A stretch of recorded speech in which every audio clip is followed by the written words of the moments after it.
Bienvenidas, criaturas vivientes y no tan vivientes, a un programa más de diálogo con las diosas. Hoy un especial de Halloween.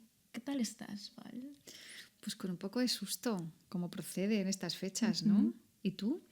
Aterrada, rodeada de tanta araña y tanta vela negra, que por cierto no le hemos puesto a nadie, simplemente son velas de ruda que eliminan las malas vibraciones. Entonces, sí, así podemos empezar.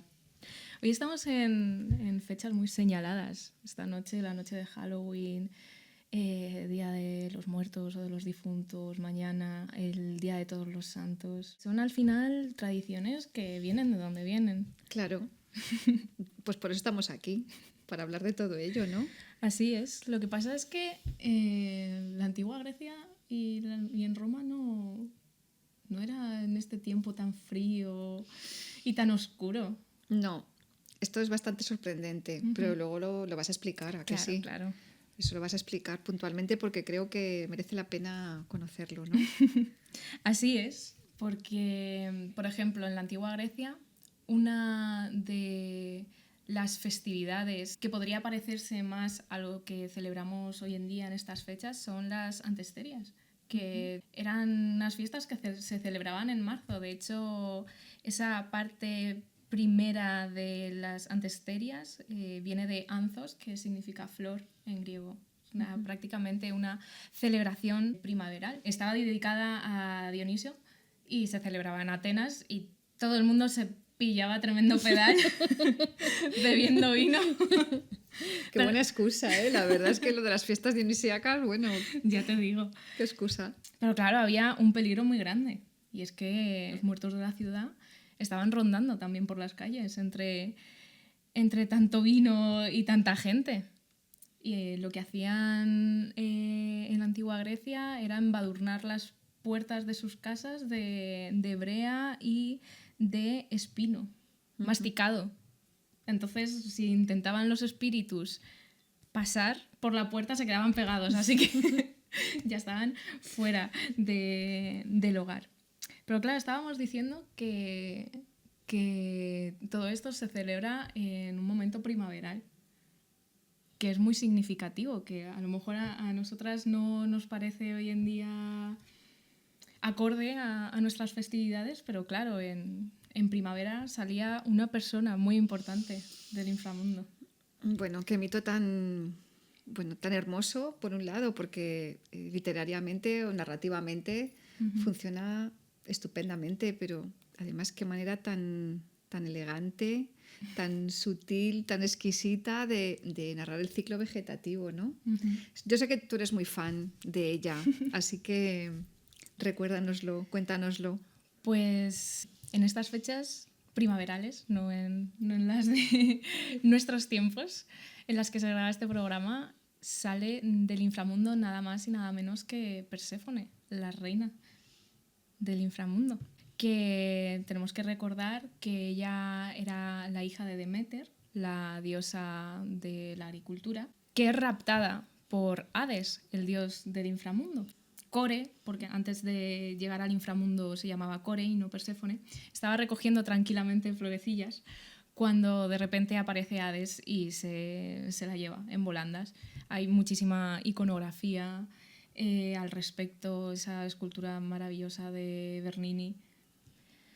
Y claro, Deméter escucha el grito de su hija, pero no sabe absolutamente nada más de ella. Sale corriendo a buscarla y pregunta a todo el mundo, pero nadie le dice absolutamente nada, nadie ha visto nada, nadie ha oído nada. Y como diosa de la agricultura, pues decide, ¿así? Pues aquí no come nadie hasta que yo encuentre a mi hija. Así que se secan los campos, empieza a hacer mucho frío y básicamente empieza el otoño y el invierno.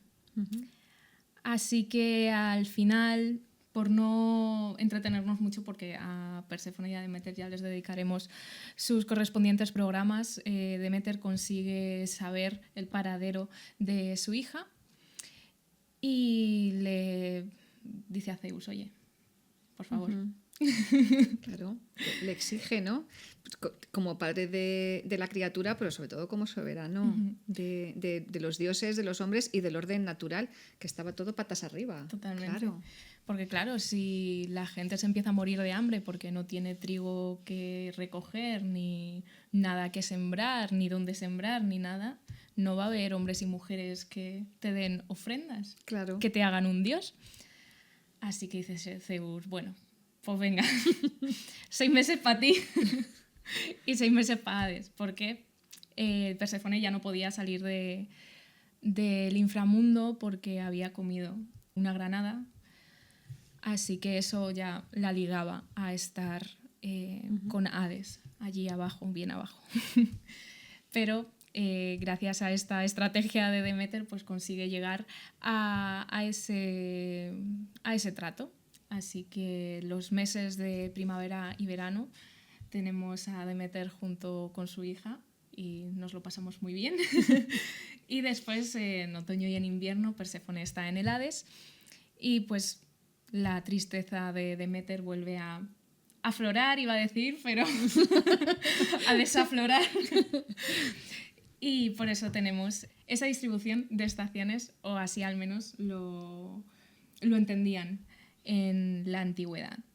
Así que por eso, aprovechando que sale la reina del inframundo, pues claro, todos los espíritus o todos los fantasmas detrás de ella, porque también la etimología de fantasma maravillosa, que viene del verbo faino, que significa hacerse visible, que es lo mismo que aparecerse, o sea, que son apariciones los fantasmas.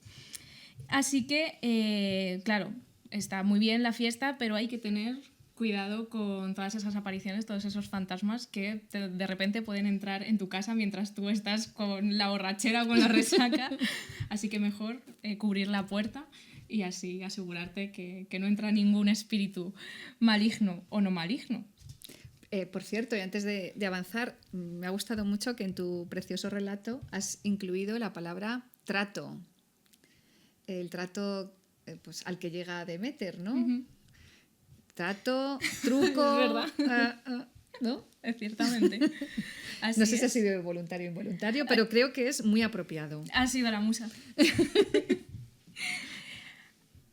Entonces, esto por una parte, una de las tradiciones griegas, y en Roma lo que encontramos son las lemurias, que también se celebraban entre el 11 y 13 de mayo, ¿no?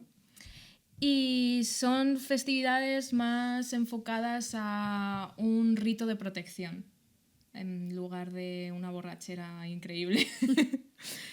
Y de lo que trataban de protegerse era precisamente del mal y de los malos espíritus, de esos muertos inquietos de los que nos va a hablar luego Val.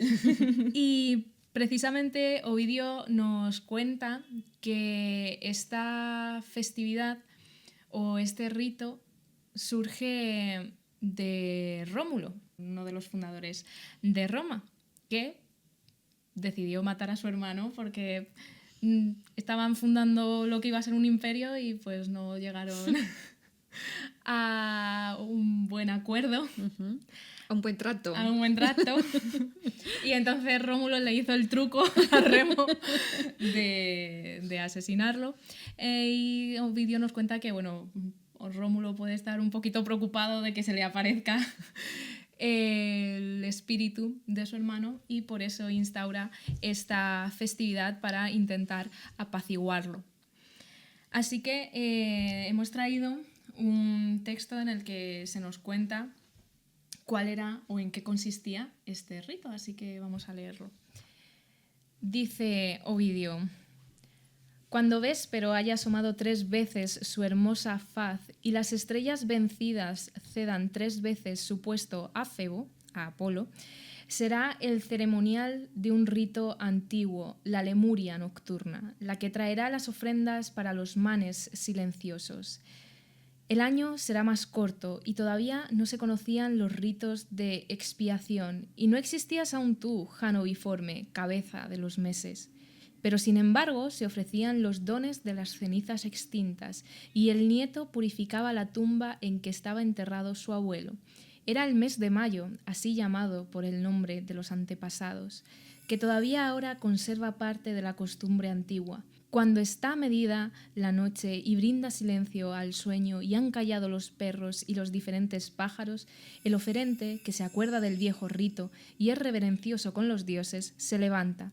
Sus pies no llevan atadura alguna y hace una señal con el dedo pulgar en medio de los dedos cerrados, la figa, para que en su silencio no le salga al encuentro una sombra ligera. Y cuando ha lavado sus manos puras con agua de una fuente, se da la vuelta y antes coge habas negras y las arroja a sus espaldas. Pero al arrojarlas dice: «Yo arrojo estas habas, con ella me salvo yo y a los míos». Esto lo dice 9 veces y no vuelve la vista. Se estima que la sombra las recoge y está a nuestras espaldas sin que la vean. De nuevo toca el agua y hace sonar bronces temeseos y ruega que salga la sombra de su casa, al haber dicho 9 veces: «Salid, manes de mis padres». Vuelve la vista y entiende que ha realizado el ceremonial con pureza. Bueno, habéis tomado nota, lo de las 9 veces, lo de la figa, por si acaso, porque parece un miedo ancestral ¿no? A que se nos aparezcan los espíritus del más allá. Bueno, qué bien cuenta Ovidio las cosas, Gema. Otro de los grandes. Es que es enorme, otro de los padres de Occidente.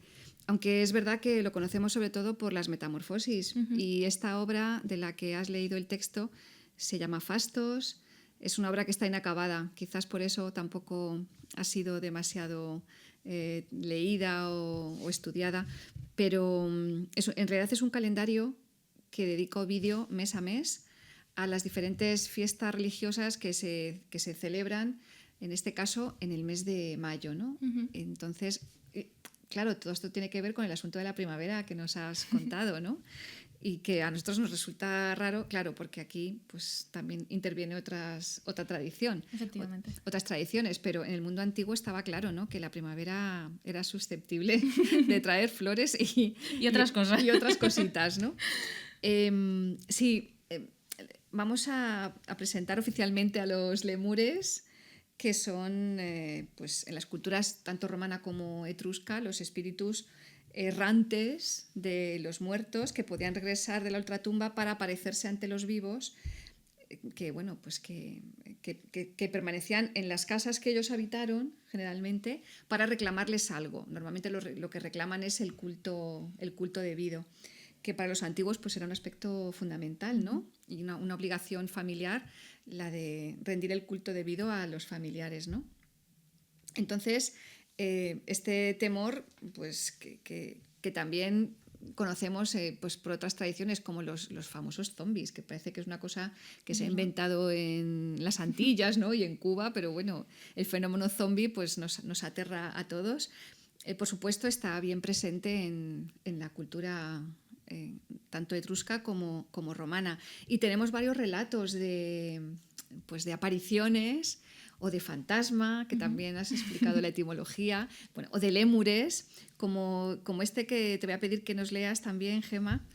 Es un relato justamente de fantasmas que nos hace llegar Plinio, otro autor latino, Plinio el Joven, del que hemos conservado un epistolario súper interesante. Estamos, por lo tanto, en el siglo I.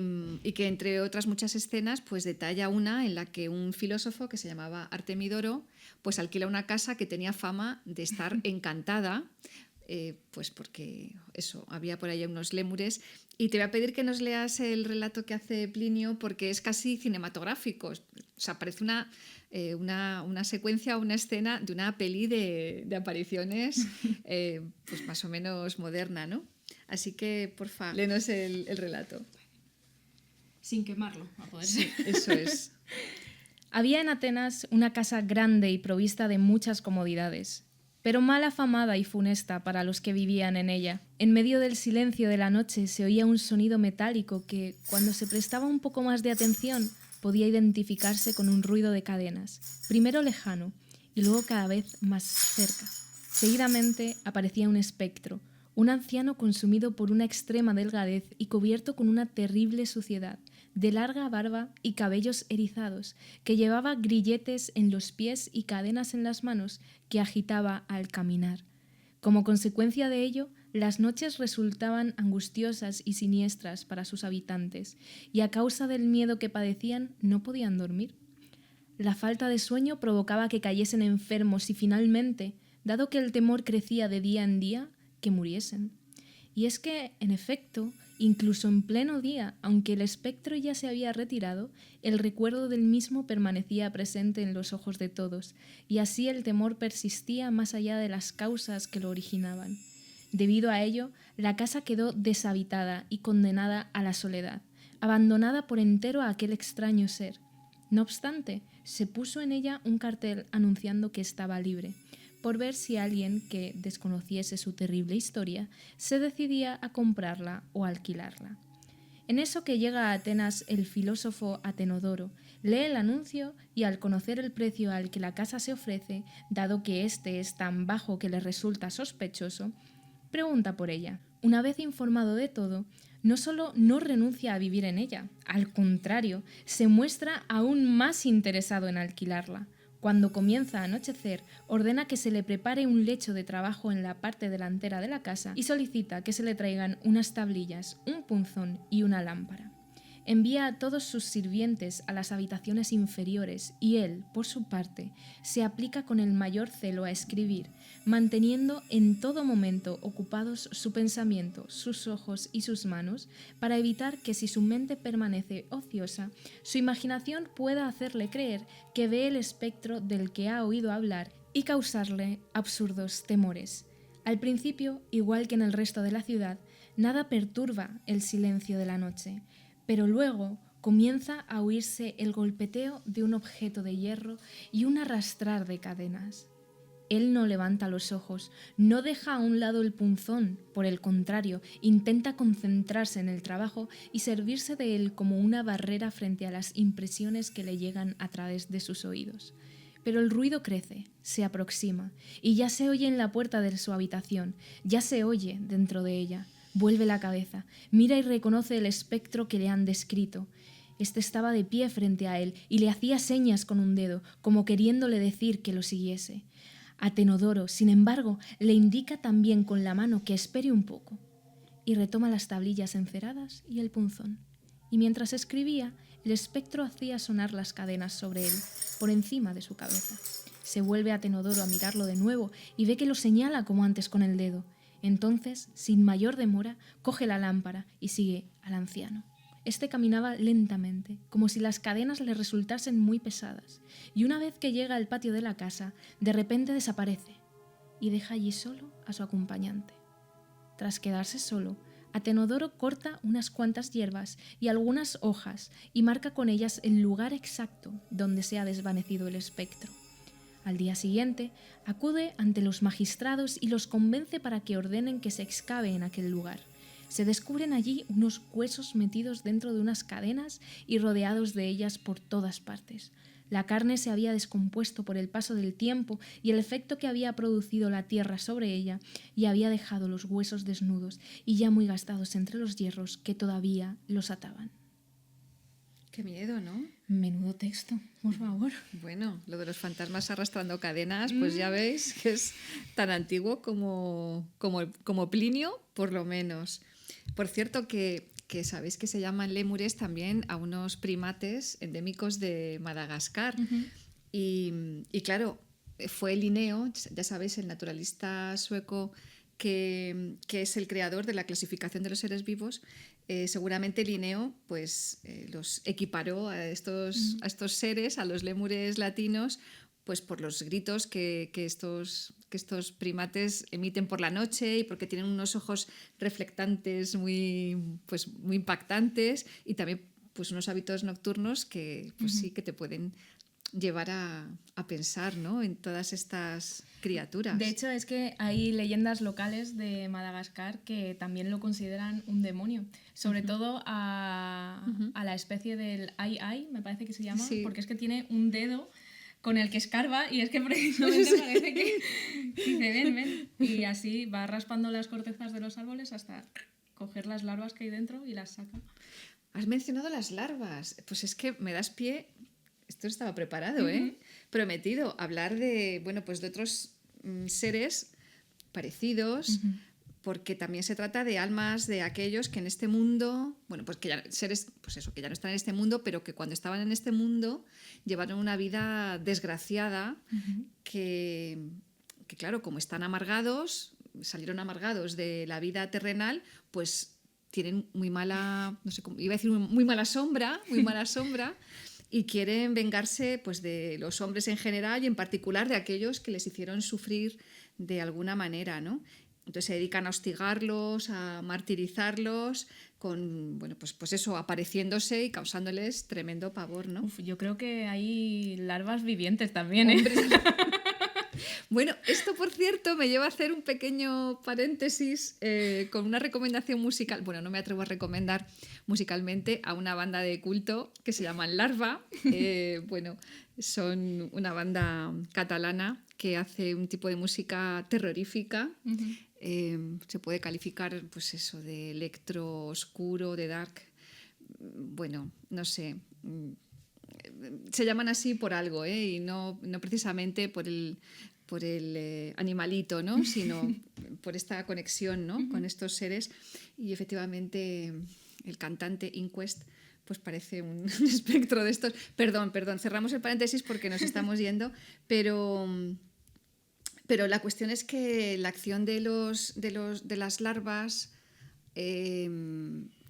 no es exactamente, claro, la misma de los lémures porque, bueno, como digo, su acción es malvada, es perjudicial, malintencionada, y esto es lo que les distingue de los lémures, ¿no? Y el propio vídeo, ya que lo hemos mencionado, se hace eco de una ocasión en la que los muertos salieron de sus tumbas y aterrorizaron con sus gemidos a los romanos que, enfrascados en larguísimas guerras, la cosa de la épica, pues olvidaron rendir culto a sus difuntos, que ya hemos dicho que es una obligación sagrada, ¿no?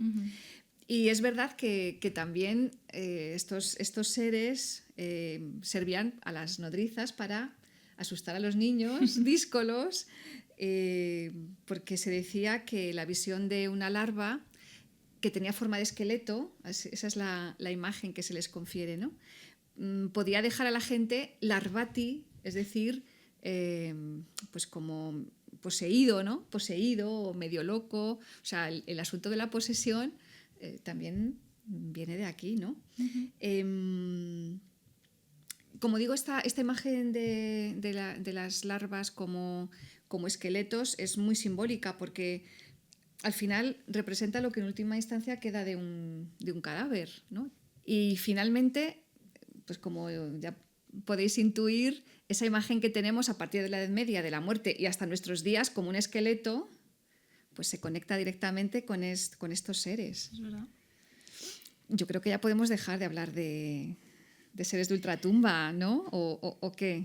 Sí, porque da un poquito de repelús. Sí. Pero yo creo que nos tienes que leer un poema de nuestra querida Aurora Luque, de la que ya hablamos en el programa pasado, sobre un muerto prematuro que fue muy querido por la diosa Afrodita. Pues sí, de Adonis. ¿Te refieres a Adonis? Así es. Bueno, ya hemos comentado que vamos a intentar acabar todas nuestras sesiones con una poesía o con algún texto contemporáneo y vamos a conectar, como nos gusta hacer, ¿no? Conectar todas nuestras sesiones y nuestros saberes entre sí. Como dedicamos nuestro programa anterior a hablar de las poetisas, pues volvemos a leer a una poetisa contemporánea que es Aurora Luque, que comienza justamente este poema dedicado a Adonis con una cita de Praxila de Sición, una de las grecorromanas que estudiábamos en nuestro programa anterior. La cita de Praxila de Sición dice así: «Lo más hermoso que dejo es la luz del sol y los astros brillantes y el rostro de la luna y los higos maduros, las manzanas, las peras». Qué bonito, qué evocador, ¿no? Totalmente. Bueno, el título del poema es Réplica de Adonis desde la muerte. Y si te parece, Gemma, pues con esto terminamos nuestro programa de hoy. Dice Aurora Luque así. Habla Adonis. He muerto. Mira mis manos malva caer en el silencio y mis sombras sin carne. Mi nombre, desasido de mí, apenas levemente se posa en vuestros labios. No poseéis ya nombre, leves frutos humanos solamente la piel, teñida por el sol, el vello fino y blando, el jugo que embriaga los muslos y los besos. Mas ni siquiera el sueño de la luz me permite la muerte. La tierra que me abraza es más oscura que el vientre de los bosques o el espacio pisado por los astros. Tras los muertos me nutre la nostalgia, el aroma vinoso de la fruta. Demasiado madura y su peso en mi palma, mejillas con sabor a frutos de verano y caricias de vueltas a la luna sobre una piel hermosa. La nostalgia quemante de los muertos. No hay por qué dar las gracias a Dios alguno. Sobrecogedor. Muchas gracias, Val. Gracias a ti, Gemma. Hasta el siguiente programa. Nos vemos pronto. Gracias.